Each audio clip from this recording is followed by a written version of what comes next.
We all hate rush hour traffic with horns honking and hours being wasted. But now you can skip all of it because China has just unveiled flying vehicles. But before we dive into it, make sure to subscribe to our channel for more interesting automotive innovations breakdowns. China's flying vehicle breakthrough isn't a concept anymore. Flying vehicles lived in sci-fi movies for decades, while tech expos only overpromised and delivered nothing. But China has quietly skipped the hype phase and gone straight into the production phase. The models being revealed by China are not rough prototypes. They are actually certified aircraft that are tested in various cities while being flown by real passengers. They are also backed by government approvals. China's speed of development is what makes its approach different from the rest of the world. Chinese companies chose to partner with aviation authorities early instead of waiting for a global agreement. They are conducting regular test flights daily because they also shaped regulations alongside the technology and not after it. While most countries are still debating about safety frameworks, China is about to start massive-scale production. This isn't just a few new vehicles for fun, but this is actually a new layer of transportation being added above roadways and railways. Meet the Xpeng EH216S, the world's first certified autonomous air taxi. This modern vehicle, Xpeng EH216S, looks simple but overwhelming at first because it has no wings, no cockpit control, and just a compact cabin that is surrounded by routes. But his odd-looking aircraft has made history by becoming the world's first autonomous passenger drone that received official aviation certification. Passengers select a destination, buckle in, and the aircraft does everything on its own while no pilot sits inside, no joystick to control, and no steering wheel either. From taking off to landing safely, everything is automatic. It is one of the safest experimental aircraft ever built because it has redundant flight computers, backup motors, and constant ground monitoring systems. The most shocking part about this vehicle is that it isn't a demo loop inside a hangar, but it is an actual airspace vehicle. It is already flying in the cities of China, where tourists and everyday passengers have taken test rides across rivers, city districts, and scenic areas. The goal of Xpeng is not luxury, it is volume. It will serve as emergency transport or for the purpose of urban hops. The training bottleneck and manpower shortage have also been eliminated by removing the pilot. How China plans to solve traffic by going vertical. China's megacities have been facing a problem that no amount of roads can fix. Beijing, Shanghai, and Shenzhen, all these cities have no more room to expand sideways, so China decided to go upwards. Flying vehicles will allow cities to expand transportation routes in layers where ground traffic will stay below and autonomous air taxis will operate above. Rooftops will become micro-airports and parking garages will become launch pads. Unlike helicopters, these vehicles are electric, making them quieter and cheaper to operate. Many of these vehicles use a distributed propulsion feature, where they use multiple small rotors instead of one big blade, and this makes them even safer and more stable during flights. China's urban planners are mapping low-altitude air corridors, or, in other words, invisible highways in the sky. Once these routes are established and standardized, these modern vehicles will become predictable, regulated, and scalable. This is why China considers flying cars infrastructure and not toys. Xpeng's flying car that drives like a car and flies like a drone. Xpeng shocked the entire tech world when they revealed a vehicle that transforms. On the ground, it looks like a futuristic van, but inside the trunk, it is a foldable aircraft. This stunning vehicle is named Xpeng Aero HT Land Aircraft Carrier, and it is designed for people who don't want to commit and need flexibility. You can drive this vehicle to the edge and then deploy the aircraft and take off vertically to travel further.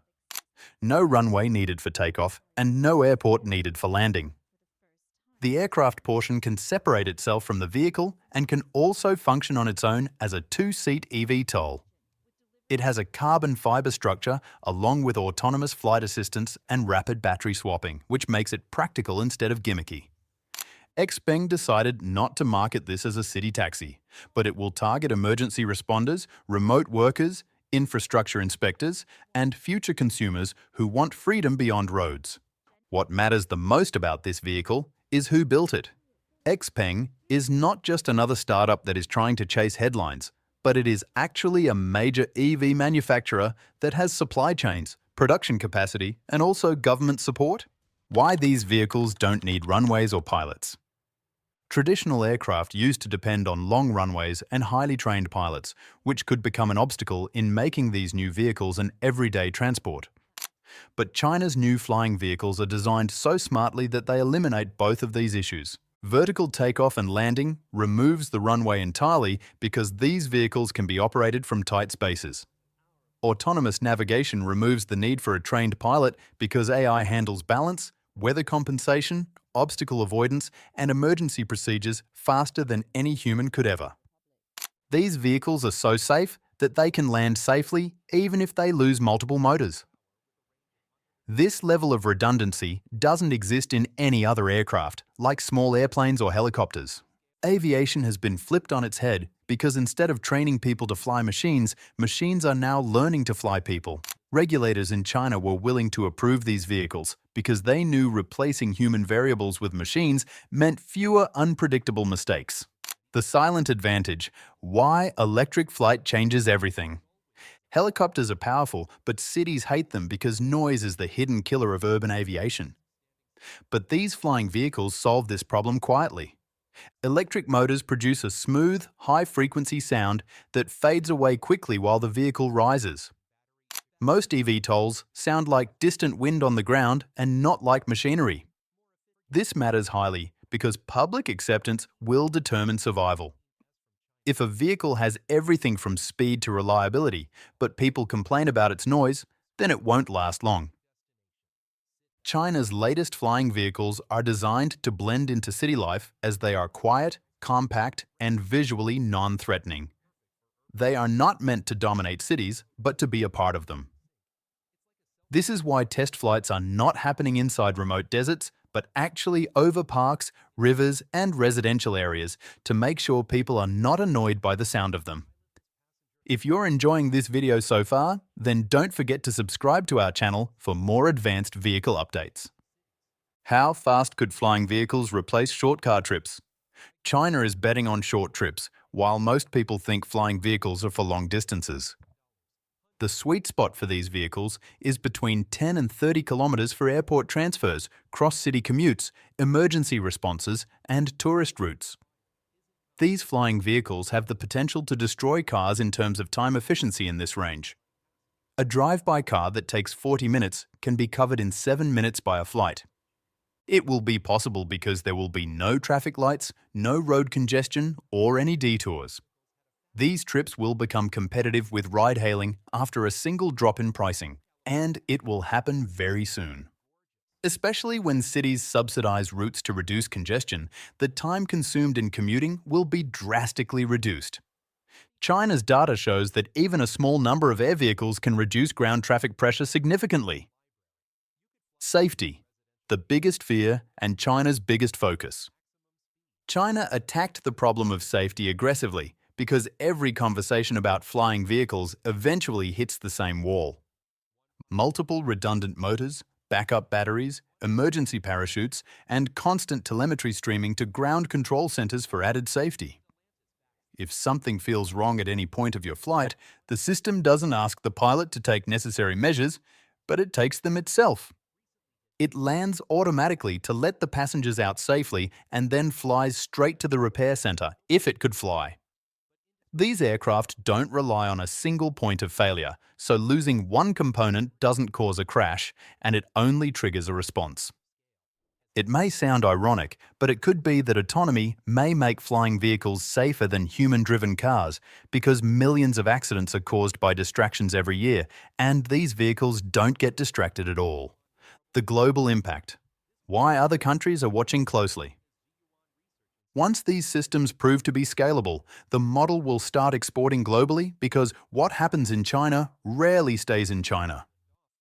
Developing nations are looking at flying vehicles as a way to leapfrog infrastructure costs because instead of building highways, you can have sky routes and instead of bridges, just build landing pads.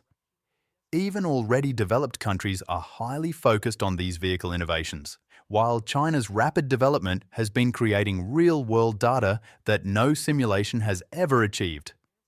Everybody knows that whoever controls the standards will be the one controlling the future markets, and right now, China is writing the playbook. The battery problem, and how China is solving it faster than anyone else. Flight drains batteries faster than cars, as every electric flying vehicle lives and dies by one thing, and that is energy density. All the early critics said that this single limitation alone would be enough to ground the entire industry before it could even start. But China didn't ignore the problem and responded to it. Chinese manufacturers redesigned the entire operating model instead of waiting for miracle batteries. They introduced short hops, rapid charging, and battery swapping. Many vehicles now land, swap their batteries in minutes, and return to the air without long downtime.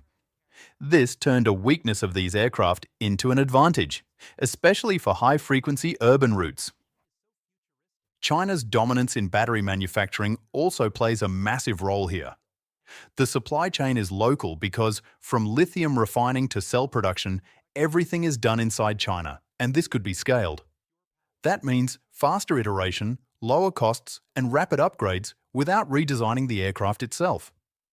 The result will be a system that improves continuously. Every new battery generation will instantly extend range, payload, and safety margins. Flying vehicles don't need to wait for perfection as they get better every year, quietly and relentlessly. When flying vehicles become normal, cities will never feel the same.